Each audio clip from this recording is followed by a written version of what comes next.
আজি ৰাতিপুৱাই ভাই বোৱাৰী আহিছিলে। আহি পেলাই তাই মোক ক'লে, বা আজি আমি হেৰি খাওঁ দিয়ক, পালক পুৰি খাওঁ দিয়ক। মই কৈছোঁ ঠিক আছে, মইতো ভালেই পাওঁ পালক পুৰি খাই। তেতিয়া তাই ক'লে হ'ব ঠিক আছে বা মই সানিম, আপুনি খালি ভিডিঅ' কৰি যাওক। কাৰণ মই নতুন ব্লগাৰ ন। তাৰপাছত তাই ধুনীয়াকৈ আটাখিনি সানি আছে আৰু মই ব্লগ বনোৱাৰ ব্যস্তত। তাৰপিছত তাই আটাখিনি সানা হোৱাৰ পাছত তাই ধুনীয়াকৈ এটা ডো ৰেডি কৰিলে। ডো ৰেডি কৰাৰ পাছত তাইৰ লগে সেইখিনি ভালকৈ ঢাকি থৈ পেলাই তাই এইফালে বিলাহী কাটিলে, জলকীয়া কাটিলে, কাটি পেলাই আকৌ পিঁয়াজো কাটিছে।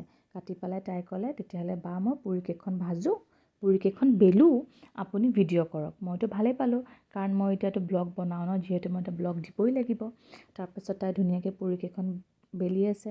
বেলি হোৱাৰ পাছত মোৰ আকৌ বেয়া লাগিল। মই ক'লোঁ ঠিক আছে, পুৰিখিনি ময়ে ভাজিম, তুমি অকণমান যেন তেন ধৰি দিবা। তাৰপাছত তাই অকণমান ধৰি দিলে। মানে মোৰ মোবাইলটো দেই, বেলেগ নহয় আকৌ। তাই মোৰ মোবাইলটো ধৰাৰ পাছত মই পুৰিকেইখন যেন তেন ভাজিলোঁ। ভাজাৰ পাছত নুফুলে। যেন তেন গৈ পেলাই আৰু এখন ফুলিছে, কেইখনমান ফুলিল আৰু লাষ্টৰ কেইখনমান। তাৰপাছত ইফালে মই আকৌ কেমেৰামেন হৈ পেলাই তাই যে বিলাহী, পিঁয়াজ আৰু জলকীয়া কাটি লৈছিলে, সেইখিনি মই ভিডিঅ' কৰাত লাগিলোঁ। তাই 3টা ডিম ভাঙি দিলে। ডিম ভাঙি পেলাই তাই মানে ডিমৰ ভুজিয়া বনাব।